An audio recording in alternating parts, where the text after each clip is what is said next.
નમસ્કાર મિત્રો, સ્વાગત છે તમારું આપણી યુટ્યુબ ચેનલ લક્ષ્ય વેદના એક નવા વિડીયોમાં।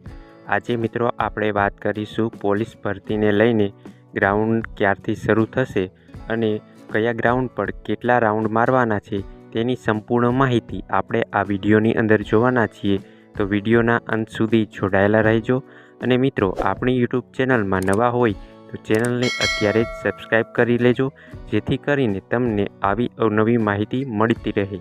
તો ચાલો મિત્રો વિડીયોની શરૂઆત કરીએ। તો મિત્રો ગુજરાત પોલીસના ભરતી બોર્ડના અધ્યક્ષ દ્વારા જણાવવામાં આવ્યું છે કે શારીરિક કસોટી સંભવિત તારીખ જાન્યુઆરીના ત્રીજા સપ્તાહથી શરૂ કરવામાં આવશે તેવું આપણા ગુજરાત પોલીસના અધ્યક્ષ દ્વારા જણાવવામાં આવેલું છે। આગળ મિત્રો વાત કરીએ તો કયા ગ્રાઉન્ડ પર કેટલા રાઉન્ડ મારવાના છે, તો ગયા વર્ષ મુજબ કૃષ્ણનગર અમદાવાદમાં 12 રાઉન્ડ, ગોધરા પંચમહાલમાં 12 રાઉન્ડ, બંબાખાના રોડ ભરૂચમાં 13 રાઉન્ડ, કામરેજ સુરતમાં 13 રાઉન્ડ, ગોંડલ રાજકોટમાં 12 રાઉન્ડ, સરૂ સેક્શન રોડ જામનગરમાં 13 રાઉન્ડ, બિલખા રોડ જૂનાગઢમાં 12 રાઉન્ડ, પોલીસ પરેડ ગ્રાઉન્ડ ખેડામાં 13 રાઉન્ડ, નડિયાદ ખેડામાં 12 રાઉન્ડ, રાજમહેલ રોડ મહેસાણામાં 13 રાઉન્ડ, હિંમતનગર સાબરકાંઠામાં 13 રાઉન્ડ અને મિત્રો મહિલા ઉમેદવારો માટે કોઈપણ ગ્રાઉન્ડ હોય માત્ર 4 રાઉન્ડ જ મારવાના છે।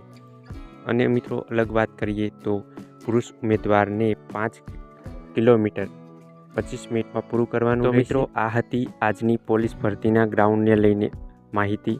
તો મિત્રો આવી જ અવનવી માહિતી માટે આપણી યુટ્યુબ ચેનલ લક્ષ્ય વેદને સબસ્ક્રાઈબ કરી લેજો અને મિત્રો જો તમને વિડીયો પસંદ આવ્યો હોય તો વિડીયોને લાઈક કરજો, તમારા મિત્રો સુધી શેર કરજો। તો ચાલો મિત્રો મળીએ એક નવા વિડીયો સાથે। ત્યાં સુધી જય હિન્દ, જય ભારત, જય જય ગરવી ગુજરાત।